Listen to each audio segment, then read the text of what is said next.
Good morning. I am the menopausal fat girl, and I'm here to talk about my year update of being a carnivore. However, everybody knows, as I stated it before, um,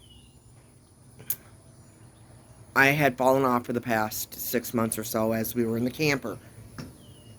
My weight maintained in a fluctuation of a few pounds the entire time.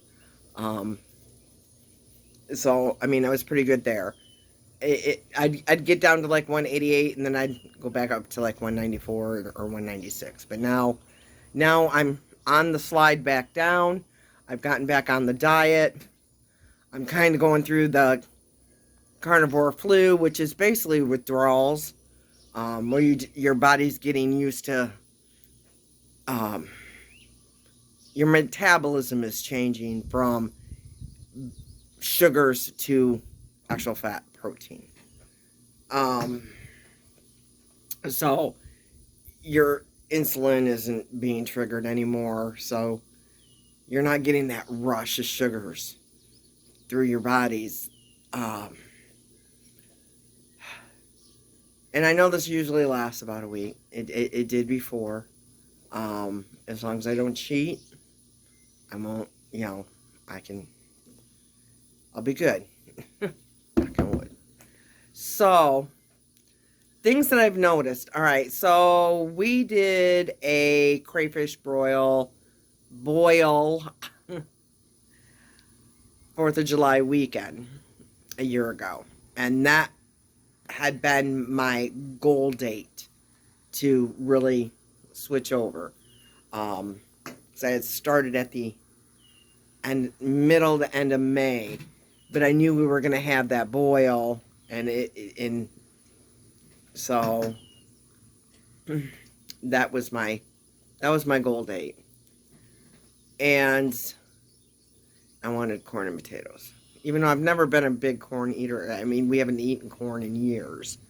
But I did have a couple, because the spices were phenomenal. But I had a couple potatoes and stuff. I mean, my cheating isn't huge cheating. It's not like I sit down and scarf a whole. My cheating to me and things that I've done is like maybe a potato or a few fries, or I may have a couple cups of popcorn. That's cheating to me. Which if I was on like a carnivore, I could kind of do that. You play around. Popcorn, of course, is a grain, and that's not good. But I mean, I'll play around a little bit. I knew I was going to be getting back to this, so I started more onto a carnivore diet, where I'll do some asparagus or when I'm craving my vegetables, because getting away from vegetables was very hard for me. I've lived on vegetables all my life. I'm a veggie person. So, and I figured that's when I get down to my goal weight. Or my goal. I have a goal right now of 170. For my frame, that's still probably a little high. But I also am built like a Mack truck, and I mean, the less I've ever weighed as an adult was 158, and I don't think I looked healthy. I think I was too skinny for my build, just because I'm wide. I'm a Mack truck. I'm a linebacker. My brother got the boofer butt, and I got the keg. It's flat, and I have a male's butt. He got the. Why do guys get the better butts? I don't understand it. Anyways, so right now my goal is 170, and this morning I was down to 191. I have to be careful what I do with my scale, because when we first got here, with all the running around and trying to collect everything from here and there, and I wasn't eating a lot, and I was exercising quite a bit during the move. So when my scale told me I weighed 188, I didn't think anything about it. I figured, okay, with everything I've done, that kind of makes sense. Well, once I pulled the scale away from the wall, and no, I was 196. So now I'm down to 191. Um, just yeah, I in the past 3 days I've gone down 5 pounds. Um, but things I have noticed since I've been a carnivore. A, I don't sunburn. Doesn't matter how much I'm out in the Alabama sun here, I don't sunburn. Makes you kind of wonder about photosynthesis and consuming plants, huh? You know, and my skin is clearing up. Little things that I was kind of concerned about are going away. Skin tags are falling off. I don't have as many around my eyes. And, you know, fat people, we get them underneath the crease of that stomach roll there. Those are all gone. Yeah, things may sound a little gross, but, you know, such is life. I've also noticed I don't have to use deodorant. When I was cheating, I had to go back to using deodorant. Excuse me, just the humidity here, and I just got up, so my sinuses are draining right now.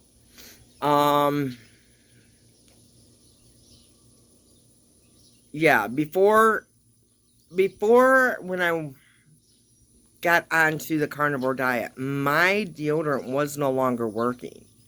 And I was using Secret. I've been using Secret for 3 decades. Before that was Lady Speed Stick. That didn't work when I lived down in Florida, though. So I had switched to the Secret, and I've been on Secret since 1992. But it was not working. And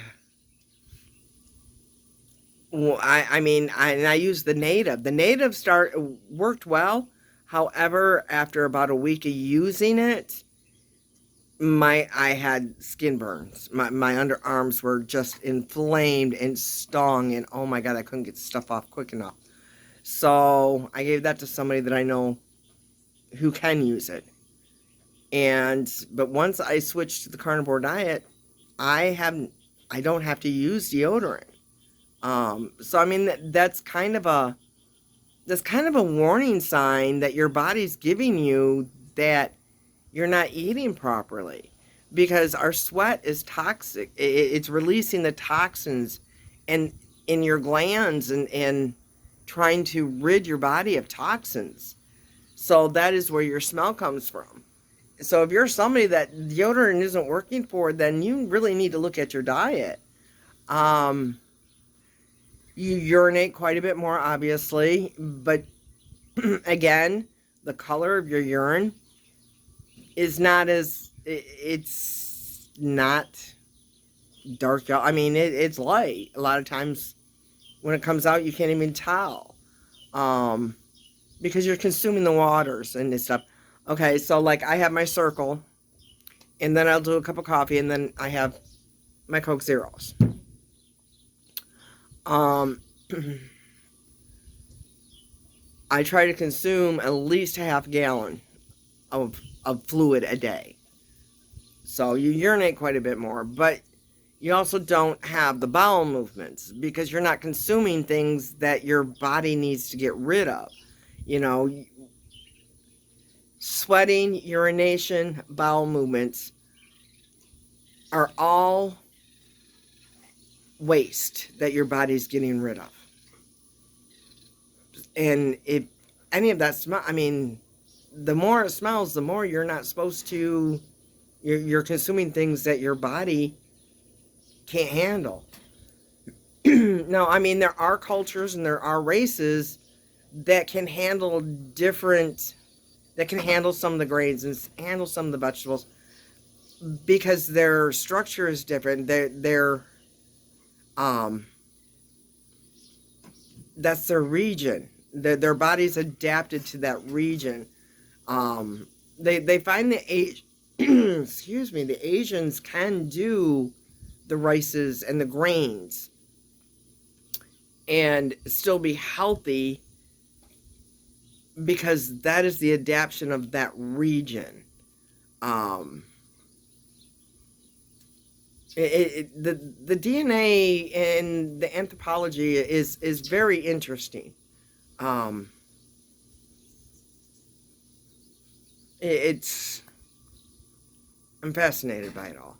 Got a couple kingfishers over here fighting, but funny birds. And I birded. Sorry, but yeah, I mean.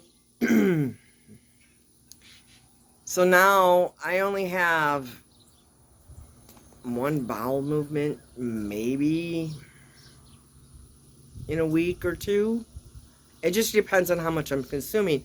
Like yesterday, my husband stopped at Wendy's. I wanted a Baconator, and I didn't feel like cooking. So he got himself 2 triples and a fry, and he got me just one, which I take the bun off, and I eat just the meat and the bacon and the cheese. And I'd eaten that, and then that was a 2 patty. And he's like, if you're still hungry, I have, that second, third, help yourself. I ate another patty and a half of that. And that's all I ate yesterday, and I had 1 cup of coffee.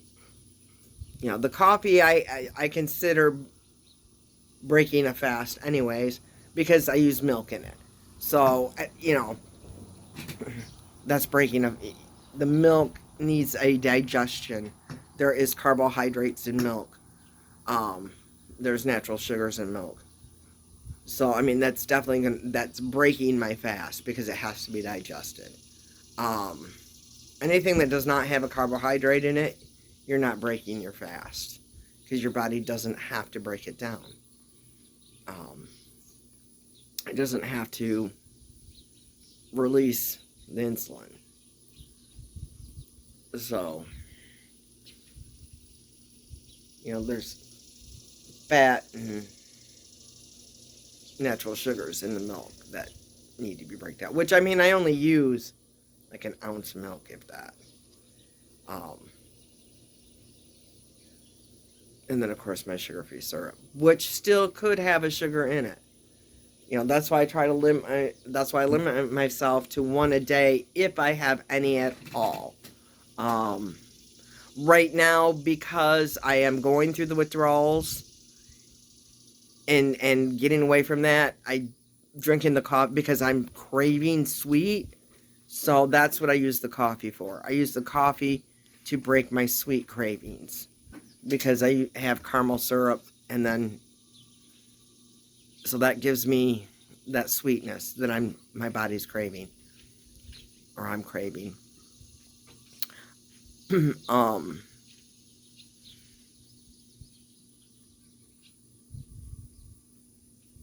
My body flushed itself with a bowel move. There was 2, 3 days that everything that did not belong from all the cheating I've done.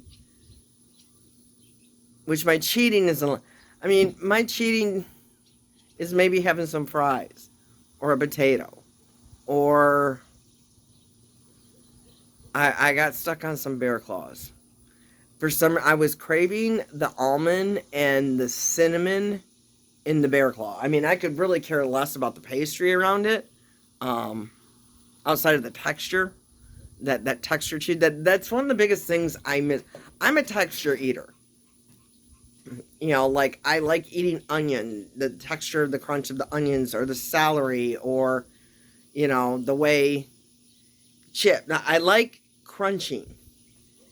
I think I'm gonna have to go to eating ice to get that crunching, because I would like to find some skins, to deep, like some chicken skins that I could make chips out of. And there are some out there. However, the one brand that's really big being advertised is made in soy. So Can't do that because it's in soy oil. You know, if they start ever cooking it in lard, I'll jump on it. Um, Pork rinds, I could do pork rinds. However, I don't like the aftertaste and the film that it leaves in my mouth afterwards. Max pork rinds are cooked in a lard, so you know. Which the salt and pepper ones aren't bad. I don't get the aftertaste in those. I may need to pick up some of those. I've been trying to find something that I can crunch on. And I can't afford the other big one that all the other YouTubers. I just can't. I can't. I can't for those prices. I just can't. I mean, and I understand the work that goes into it. And I understand that they're worth the cost that they charge for them. I'm cheap. I am the cheapest person, you know. So yeah, I can't afford. I can't justify that expense for those because that's something that I'd sit down and wipe out. Boom. I mean, and they're what, $10 a bag, or $7, $8 a bag, and it's something I could eat in 5 minutes. I can't justify that. I have looked at possibly doing my own, and I did experiment with some lunch meat.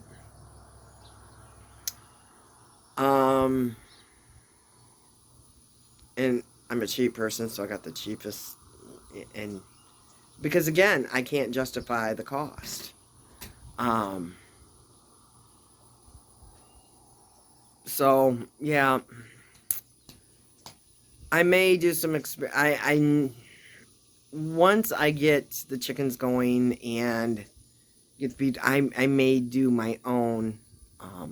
I have a meat slicer, so if I can get thin enough, I may try doing my own, chips at some point.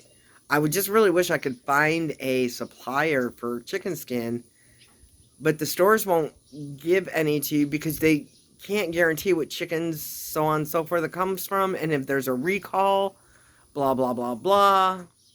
I'm like, by then those chicken skins are going to be gone. If there's a recall, it's not going to matter because I've already consumed them. But I'll get that worked out. What else is there? I probably babbled on long enough for y'all. I'll post the pictures of my leg difference. If you want to learn more about the carnivore, or if you have certain questions, go ahead, put them in the comments. Or you can, again, look up Dr. Ken Berry. He's got more information on that than I can ever give. And in sections in different videos, and he breaks it down for you. So, he's on YouTube, he's on Facebook. His wife is a ketovore, I believe she is.